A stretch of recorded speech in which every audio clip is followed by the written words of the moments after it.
দেয়, তাইলে সে তো নাস্তিকতা পছন্দ করবে না, সে বদ্দিনীকে পছন্দ করবে না, সে ধর্ম পছন্দ করবে, দ্বীন পছন্দ করবে, আলেম পছন্দ করবে, কোরআন পছন্দ করবে।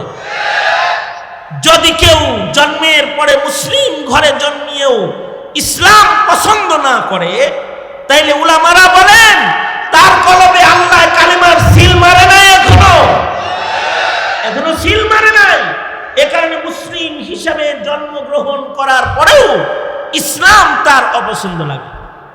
আমাদের প্রজন্মের জন্ম যেন সুন্দর হয়, শয়তান মস্করে না দেয়। আমাদের মৃত্যু যেন সুন্দর হয়, মরণের সময় যেন কালিমা বের হয়। আমাদের হাসর যেন সুন্দর হয়, হাসরে যেন ভালো মানুষের সাথে দাঁড়ানো যায়। হাসরে যেন ইহুদ নাসারাদের সাথে দাঁড়াতে না হয়, নাস্তিক মুরতাদ বেঈমানের সাথে যেন হাসর না হয়। সব সময় দোয়া করা চাই, আল্লাহ ভালো মানুষের সাথে হাসর করে দিন। তাইলে আমাদের ঘরে যদি বাচ্চা জন্মায়, এক নাম্বার কাম হলো বাচ্চার কানে আজান, বাচ্চার কানে ইকামত। এক নাম্বার কাম এটা। যত তাড়াতাড়ি দিব তত তাড়াতাড়ি কলবের ভিতরে কালিমা লিখবেন। কে জোরে আওয়াজ করে বলেন? আল্লাহ কালিমা লিখবেন। কিন্তু আশ্চর্য বিষয় হলো আমাদের বাচ্চাদের 5 মাস পরেও আজান দেয়। আমি নিজে পরীক্ষিত। আমার কাছে এক বাচ্চা লয়ে আইছে, আইসা কয় হুজুর আপনার তাহনিকের বয়ান শুনছি, বাচ্চাটারে তাহনিক করাইতে আমরা স্বামী স্ত্রী 2 জন আপনার মসজিদে আইসা হাজির হয়েছি জুমার দিনে। স্বামী নামাজ পড়ছে, বউয়ে গাড়িতে বয়ে রয়েছে। নামাজের পরে বাচ্চা লয়ে আইছে, কয় আপনি খেজুর চিবায় তাহনিক করে দেন। ওই যে তাহনিক করলে পরে মুখ সুন্দর হয়, মুখের কথা সুন্দর হয়, নবীর সুন্নত তো এটা একটা। তো তাহনিক করাইতে আনছে। তাহনিক করানো শেষ হয়েছে পরে আমারে কয় হুজুর আজানটা দিয়ে দেন। আমি কই 5 মাস পরে আজান দিব। বাচ্চার বয়স কত? কয় 5 মাস। কয় হুজুর জন্মের পরে তো 1.5 মাস হাসপাতালেই ছিল, আজান দিব আবার কোন সময়? বাসে না মরে? সেই যে ছুটছে হুজুর, এরপরে আর দেওয়া হয় নাই। ওর মা বলল আপনার এই দিয়ে দিতে, অসুবিধা নাই, দিয়ে দেন। কি করেন আপনি? অসুবিধা নাই মানে? অসুবিধা নাই মানে কি? আপনি 5 মাস দেরি করছেন, তার মানে হলো এই 5 মাসে দুনিয়ার বহু কথা ওর কানে গেছে, কিন্তু আল্লাহর নাম যায় না। বাংলাদেশের এক শয়তান বলেছিল যে আজানের ধ্বনি নাকি ওর বেশ্যার ধ্বনি ধ্বনি লাগে। মুফতি আমিনী বলেছিলেন শয়তান তোর মা বাপ তোর কানে আজানে কামড় দেয় নাই, এ কারণে তোর কাছে বেশ্যা ধ্বনি। কারণ যার কানে আজান হয়েছে তার তো আজান পছন্দ হওয়ার কথা। এই কারণে মুসলিম সন্তান জন্মাইলে 1 নাম্বার কাম কি? ডান কানে আজান, বাম কানে ইকামত। 2 নাম্বার কাম হলো তাকে তাহনিক করো, ভালো মানুষের মুখের লালা খাওয়ায় দাও। আল্লাহর রাসূলের যুগে বাচ্চা হইলে নবীর কোলে দিত, নবীর মুখের লালা পয়লা খানা হতো। আবু বকরের যুগে বাচ্চা জন্মাইলে আবু বকরের মুখের লালা খাইয়ে দিত। হযরত হাসান বসরি উমরের যুগে জন্মাইছে, হাসান বসরির বাবা হযরত উমরের কোলে আইনা দিছে, দিয়ে কয় আমিরুল মুমিনিন আপনার মুখের লালা লাগায় দেন। কারণ আমিরুল মুমিনিন উমরের মুখ তো বড় বরকতি মুখ। উমরের মুখ এমন বরকতি মুখ, উমরের মুখের কথা যেটা বের হয় আল্লাহর কথা, আল্লাহ ওইটা আকাশ থেকে পাঠায় দেয়। 21 জায়গায় উমরের কথার মূল্যায়ন করে আল্লাহ তাআলা কোরআনের আয়াত নাজিল করেছেন। আল্লাহর রাসূল বলেন উমরের মুখ তো অনেক দামি মুখ, উমরের কলবও অনেক দামি কলব। আল্লাহর রাসূল বলেন উমর হলো মুহাদ্দিস, আল্লাহর রাসূল বলেন মুহাদ্দিসি উমর। প্রত্যেক নবীর একজন করে মুহাদ্দিস আছে। মুহাদ্দিস বলা হয় যার কলবের ভিতরে আল্লাহর কথা এলকা হয়, তাকে মুহাদ্দিস কয়। আল্লাহর রাসূল বলে উমর হলো আমার মুহাদ্দিস, অর্থাৎ আল্লাহ আমারে কিছু বলতে চাইলে উমরের কলবে ওটা ঢাইলা দেয়।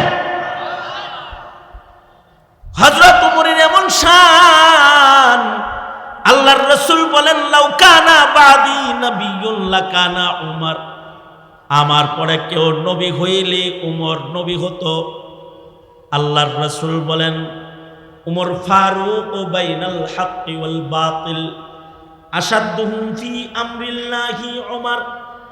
উমর ইসলামের বেলায় বড় শক্ত, উমরের মুখের অনেক দাম, উমরের চোখেরও কানেরও অনেক দাম। উমরের চোখের এত পাওয়ার যে মসজিদের নববীর মিম্বরে দাঁড়ায় 100 মাইল দূরে তিনি দেখতে পায়। বসিরাত আল্লাহ এত বেশি দিছে যে মসজিদে দাঁড়ায় দাঁড়ায় যুদ্ধের সেনাপতিরে ডাক দেয়, ইয়া সারিয়া আল জাবাল, পাহাড়ের পিছে সৈন্য আছে, ঘোরো না কেন সারিয়া ঘোরো। আল্লাহু আকবার। মুখের এত পাওয়ার যে মুখের কথা হযরত সারিয়ার কান পর্যন্ত চইলা যায়। হযরত উমরের দূরদৃষ্টি এত বেশি যে মদিনায় কেউ যদি কোনো স্বপ্নে দেখে উমর ওইটাও দেখে।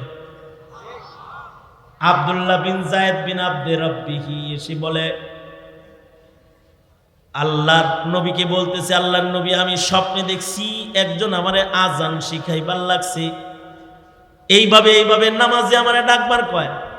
আল্লাহর রাসূল বলেন তুমি সাহিবুত তাজিন, তুমি আজানওয়ালা সাহাবী।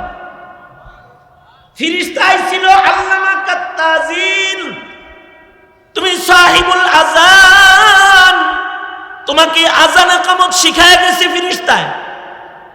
ইতিহাসের পাতায় ওনার নাম যখন উঠে গেছে তখন উমর কয় এগুলা আমি অনেক আগে থেকে দেখি। আল্লাহর রাসূল বলে তুমি দেখো তা আগে কইলা না কেন?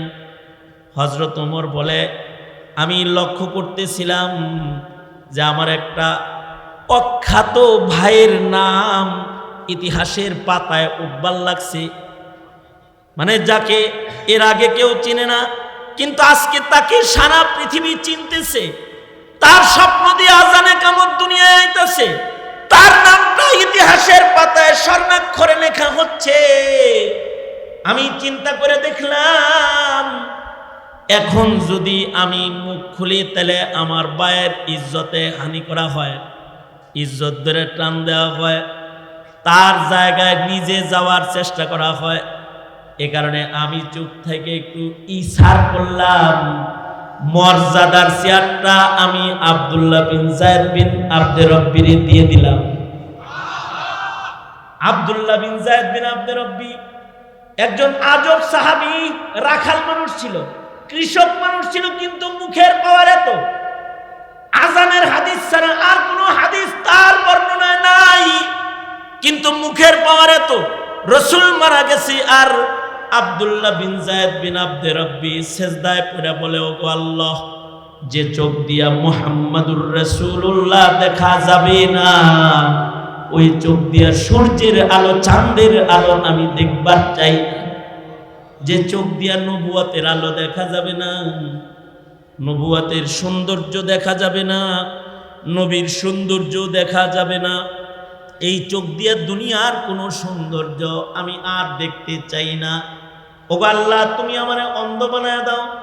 মুখের পাওয়ার এমন, দোয়াটা করতে দেরি হয়েছে, আল্লাহ তাআলা চোখ লয়ে গেছে গা, অন্ধ বানায় দিছে। এবং সত্যই নবীর ওফাতের পরে উনি দুনিয়া দেখেন না আর। এইরকম সাহাবীর নাম। কিছু মানুষের মুখে এরকম পাওয়ার থাকে, আল্লাহ তাআলা নিজে বলে হাদিসে কুদসি, আমার কিছু বান্দার মুখে পাওয়ার আছে, লাউ আকসামা আলাল্লাহি লা আবাররা, তারা যদি কোনো কথা কয় তার কথাটা বাস্তবায়নের জিম্মা আমি আল্লাহ নিজে নিয়ে নিই। এ কারণে যাদের মুখের দাম, তাদের মুখের লালার সন্তানদের খাওয়ায় দিতে হয়, যাদের দোয়া কবুল হয়। ভালো মানুষের মুখের লালা খাইয়ে দিতে হয়। হাসান বসরিকে হযরত উমরের কোলে দিছে, হযরত উমর নিজের মুখের লালা লাগায় দিছে। হাসান বসরির বাবা বলে, আমিরুল মুমিনিন নামটা আপনি রেখে দেন।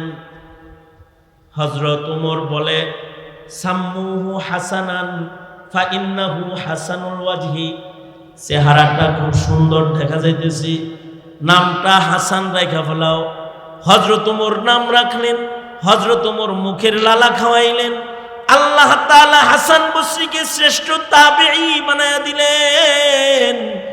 তাসাউফের সনদ নবীর কাছে পৌঁছাইতে হলে হাসান বসরির মাধ্যম হয়ে যেতে হয়। কারণ হযরত আলী হাসান বসরিকে বাইআত ও তালকিনের খেলাফত দান করেছেন। হাসান বসরি আলীর খলিফা, আর আলী হলো বিশ্বনবী মুহাম্মদুর রাসূলুল্লাহ সাল্লাল্লাহু আলাইহি ওয়াসাল্লামের খলিফা। আল্লাহু আকবার, জোরে করে বলেন আল্লাহ। একটা সমাজ ছিল, যেই সমাজে মানুষের নাম সুন্দর হইতো, কারণ ভালো মানুষেরা নাম রাখতো। সন্তান হলে আশিকে মুস্তাফা সাহেবের কাছে নিয়ে আসতো, অথবা একজন বুজুর্গের কাছে নিয়ে যেত, মধুবরীর বিশ্বাবুজুরের কাছে নিয়ে যেত, যা বলতো হযরত নাম রাইখা দেন। তো বুজুর্গ নাম রাইখা দিলে সেই নামে ডাকতো। আর এখন আসছেন আল্লামা গুগল দামাত বারকাত, উনি আসার পর থেকে কেউ আর মৌলবীর কাছে নাম তালাশ করতে যায় না, সব গুগল দামাত বারকাত হুমরে টিপতে থাকে আর ভালো নাম খুঁজতে থাকে। নিজের পছন্দের একটা নাম, গুগলের মতো সিনেমার জগৎ, নাটকের জগৎ, সকল বিশ্রী জিনিসের আস্তানা যেখানে আছে সেখান থেকে একটা ভালো জিনিস বের করে, মানে গবরে পদ্ম ফুল ফুটাইতে চায়। মনে রাখতে হবে, গবরে পদ্ম ফুল সব সময় ফুটে না, সব সময় ফুটে না, এটা মনে রাখতে হবে। ফুল ফুটাইতে বাগানে ফুটাইতে হয়, গবরে পদ্ম ফুল মাঝে মাঝে ফুটে। নাম আনতে ভালো জায়গার থেকে নাম আনতে হয়। এ কারণে নাম রাখার দায়িত্ব আল্লাহ তাআলা নিজে রেখেছেন, ছাড়েন নাই। হাবিবুল্লাহর নাম রাখবেন তো নিজে নাম চয়ন করে জান্নাতের গেটে নিজের নামের সাথে দোস্তের নাম, দোস্তকে দুনিয়ায় পাঠানোর আগে নাম লিখে দিয়ে দিয়েছেন। আল্লাহু আকবার, আস্তে করে বলেন, আরেকটু আস্তে করে বলেন আল্লাহু আকবার। সুবহানাল্লাহ, জোরে করে বলেন সুবহানাল্লাহ, সুবহানাল্লাহ। আমি কথাটা আবার বলি, কবে আসবেন হাবিবুল্লাহ? আসবেন নবীদের সবার পরে দুনিয়াতে, কিন্তু নাম রাখা হলো সবার আগে। নিজের নামের সাথে জান্নাতের গেটে নাম লিখে দিলেন কে? নাম চয়নকারী কে? হযরত জাকারিয়া মসজিদুল আকসার মিম্বরে বসে বসে কয়, আল্লাহ আপনি আমাকে একটা সন্তান দেন, নিঃসন্তান ছাড়বেন না। তো আল্লাহ তাআলা বললেন, যাও তোমার একটা ছেলে বাচ্চা দিলাম। ইন্নী নুবাশশিরুকা বিগুলাম, তোমাকে পুত্র সন্তানের সুসংবাদ দেওয়া হচ্ছে, সুসংবাদ গ্রহণ করো একটি ছেলে বাচ্চার। কিন্তু শোনো জাকারিয়া, ছেলেটার নাম রাখার মাতবারি কিন্তু তোমারে দিলাম না, ইসমুহু ইয়াহইয়া, তার নাম কিন্তু আমি আল্লাহ নিজে রাইখা দিলাম। তার কারণ অসুন্দর নামের তাসির মানুষের জিন্দেগির উপরে পড়ে যায়, মানুষের জীবনের উপরে পড়ে যায়। আর সুন্দর সুন্দর নাম যখন হয়, নামের তাসির পড়ে যায়। এ কারণে আগের যুগে বাবার নামও আব্দুল্লাহ, দাদার নামও আব্দুল্লাহ, পরদাদার নামও আব্দুল্লাহ, নাতি হইছে একটা, হেডার নামও আব্দুল্লাহ। মানে আব্দুল্লাহ ইবনে আব্দুল্লাহ ইবনে আব্দুল্লাহ, এক ঘরের ভিতরে আব্দুল্লাহ সাইড ব্যাগ। কারণ কি? আল্লাহর পছন্দের নাম চারটা হইলে সমস্যাটা কি? উজবেকিস্তানে একটা কবরস্থান আছে যেখানে মুহাম্মদ নামী মানুষদেরকে দাফন করা হয়েছে, যে এটা এখানে তারাই দাফন হবে যাদের নাম মুহাম্মদ হবে। শুধু নাম মুহাম্মদ এতটুকুন শর্ত না, আরো শর্ত আছে। 1 লক্ষ হাদিসের সনদ সহ হাফেজ হইতে হবে, তাইলে গুরুস্থানে জায়গা পাবে। সাহেবে হিদায়াত জায়গা পায় নাই, কারণ ওনার 1 লাখ হাদিস মুখস্থ থাকলেও ওনার নাম মুহাম্মদ নয়, এ কারণে ওই গুরুস্থানে জায়গাই দেয় না। তার মানে নামের একটা গুরুত্ব রয়েছে। এ কারণে তোমাদেরকে বলবো, যার তার কাছ থেকে নাম রাখবা না। নাম একটা বরকতি মানুষের মুখ দিয়ে বাচ্চার বের করতে হয়। নামের কারণে বাচ্চার হায়াত সুন্দর হয়ে যায়। বাচ্চার মাথার চুলগুলো 7 দিনের মাথায় কেটে সাদাকা করতে হয়, একটা আকিকা করতে হয়। বাচ্চার হায়াত নিরাপদ হয়, বাচ্চাকে দিন শিখাইতে হয়, দিনদারি তার ভেতরে এসে যায়। যার ভেতরে দিনদারি এসে যায় তো তার মরণ সালামতির মরণ হয়। সবার মরণ একরকম হয় না, কারোর মরণ ভালো হয়, কারোর মরণ খারাপ হয়। তবে যাদের মরণ ভালো হয়, যাদের কবর ভালো হয়, তাদের ইসরাফিলের বাঁশি পর্যন্ত আমন সালামত। কিছু মানুষের মরণ ভালো হয়, কিছু মানুষকে আল্লাহ শহীদি মরণ দেয়, কিছু মানুষকে আল্লাহ রোজার মাসে মরণ দেয়, কিছু মানুষকে জুমার রাত্রে জুমার দিনে মরণ দেয়। কিছু মানুষ মরার আগে কালেমা পড়তে পড়তে মরে যায়, কিছু মানুষ নামাজে দাঁড়ায়া মরে যায়, কিছু মানুষ কাবার তফে মরে যায়, কিছু মানুষ কোরআন পড়তে পড়তে মরে যায়, কিছু মানুষ নেককারদের বীরে মরে যায়, আর কিছু আছে সিনেমা হলে মরে যায়, বদকারদের আসরে যায় মারা যায়। কিছু আছে মরার আগে নামাজ পড়া মরে যায়, গোসল করে অজু করে পবিত্র হয়ে কিবলামুখী হয়ে মরে যায়। আর কিছু আছে মদ খায়া নাপাক হইয়া মরা যায়, কিছু আছে বিড়ি খায়া মরা যায়। আমাদের বাংলাদেশ জেলেই একজনে বলছে, কালকে তোমার ফাঁসি, তোমার কি খাইতে মনে চায় বলো? আমার বিড়ি খাইতে মনে চায়, এক প্যাকেট সিগারেট দাও। তো এক প্যাকেট সিগারেট দিয়েছে, রাত বেড়ে বিড়ি খাইছে, সকালবেলায় মরে গেছে। রাতের বেলায় রাত 12টায় মারা গেছে। সন্ধ্যা রাত থেকে শান্তিতে সুখ টান মারছে, বিড়ি টানছে।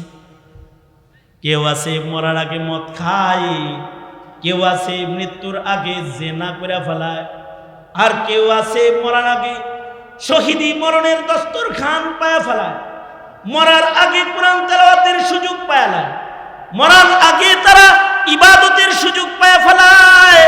ওয়াসসালামু আলাইয়া ইয়াউমা উলিদতু ওয়া ইয়াউমা আমুতু ওয়া ইয়াউমা উবআসু হাইয়া। কিছু মানুষ আছে হাদিস পড়তে পড়তে মরে যায়। আবু যুরআ রাজি রহমাতুল্লাহি আলাইহি মরার আগে হাদিস পড়তে পড়তে মরে গেছে। মরার আগে পড়তেছে, হাদ্দাসানি ফুলান আন ফুলান আন আবি হুরায়রা ক্বাল ক্বালা রাসূলুল্লাহি সাল্লাল্লাহু আলাইহি ওয়াসাল্লাম মান মাতা ওয়া হুয়া ইয়ালামু লা ইলাহা ইল্লাল্লাহ। এতটুকুন পড়ছে, আর আজরাইলের রূহটা ধরে টান মারছে। আল্লাহু আকবার কাবীরা। অর্থাৎ মরণের আগে শেষ কথা হয়েছে লা ইলাহা ইল্লাল্লাহ। ভালো মৃত্যু কামনা করতে হয়, ভালো কবর কামনা করতে হয়, ভালো মানুষের সাথে কবর কামনা করতে হয়। এ কারণে মদিনার কবর কামনা করতে হয় সারা জনম। কারণ কবর যদি মদিনায় হয়, বরজক সুন্দর হয়ে যাবে। আলেমের পাশে কবর কামনা করতে হয়, কারণ কবর যদি আলেমের পাশে হয়ে যায়, আশা করা যায় জামাইয়ের কারণে যেমন বরযাত্রী মেহমানদারি পায়, আলেমের কারণে কবরবাসী মেহমানদারি পায়। হ্যাঁ, হাসর ভালো হয়ে যায় যে তার ময়দানে মাহশরে আলেমের সাথে সে দাঁড়িয়ে যায়।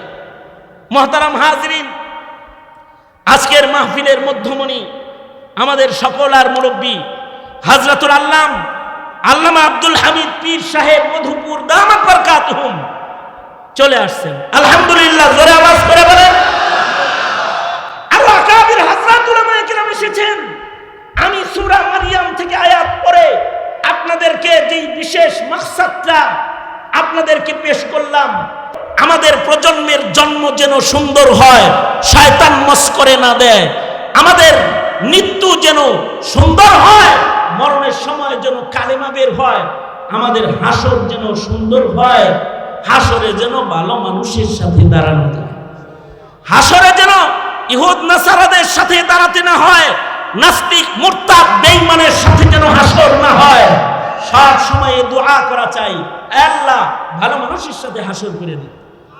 আল্লাহর রাসূল বলেছেন, এই যে আপনারা যে হাজার হাজার মানুষ আসছেন, অবশ্যই আপনাদের দিলে ভালো মানুষদের মহব্বত আছে দেখে এই মাদ্রাসায় আসতে পেরেছেন। আপনাদের কবর কাছাকাছি না হলেও কলব কাছাকাছি। ভালো মানুষের কলমের সাথে আপনাদের কলমের মিল, যাদের কলমে কলমেও ভালো মানুষের মিল হয়ে যায়, এদেরকে হাসরে আল্লাহ একসাথে দাঁড় করাবে। রাসূল ওয়াদা করেছে। আল্লাহু আকবার করে বলেন। সঙ্গত কারণে ভালো মানুষদের সাথে কিছু সময় কাটানো, একটু বসে থাকা, তাদের দুটি কথা শোনা, তাদের সাথে হাসর হওয়ার জন্য বাহানা হবে। এই যে নেক খাসলাত, এগুলো আল্লাহ আমাদেরকে দিন দিন বৃদ্ধি করুক, এ কামনা রইল। আল্লামা আশিকি মুস্তাফা দামাত বরকাতুহুমকে আল্লাহ তাআলা লম্বা নেক হায়াত দান করুন। এই গাজীপুরবাসীর অভিভাবক তিনি। এই গাজীপুরবাসীকে ইলমি দ্বীনের সুধাপান করানোর জন্য ময়মনসিংহের মানুষ কিন্তু গাজীপুরের জন্য নিজেকে ওয়াকফ করেছেন তিনি। ওনার হাতে বহু দাওরায়ে হাদিস মাদ্রাসার বুনিয়াদ হয়েছে, যেখানে বুখারী, মুসলিম, আবু দাউদ, তিরমিজি হাদিসের দর্স চালু হয়। এখন হাদিসের দর্স হয়। এই অবদান এই গাজীপুরবাসী কোনোদিন ভুলতে পারবে না, কোনোদিন ভুলতে পারবে না। আল্লাহ এই মুরব্বীর ছায়াকে লম্বা করুন, এ দোয়া রইল। হযরত আল্লাহ তাআলা সুস্থ নেক হায়াত ওনাকে দান করেন, দোয়া করি। আরো যে সকল বুজুর্গরা আছেন তাদেরকে আল্লাহ কবুল করেন। দেওনার হযরতকে আল্লাহ তাআলা নেক হায়াত দান করেন। মধুপুরের পীর সাহেব হুজুরকে নেক হায়াত, লম্বা হায়াত দান করেন। আমাদেরকে ওনাদের থেকে বেশি বেশি উপকৃত হওয়ার তৌফিক দান করেন। এই কামনা করেই আমি আমার সংক্ষিপ্ত কথা, সংক্ষিপ্ত সবকের তাকরার এখানেই ইতি টানতেছি। যা কিছু বলেছি এর থেকে আল্লাহ তাআলা ভালো কথাগুলো বুঝে নিয়ে নিজেদের জিন্দেগিতে এগুলো আমল হিসেবে ফিট করার তৌফিক আল্লাহ আমাদেরকে দান করুন। আমিন সুম্মা আমিন। ওয়া আখিরু দাওয়ানা আলহামদুলিল্লাহি রাব্বিল আলামিন। আসসালামু আলাইকুম ওয়া রাহমাতুল্লাহি ওয়া বারাকাতুহু।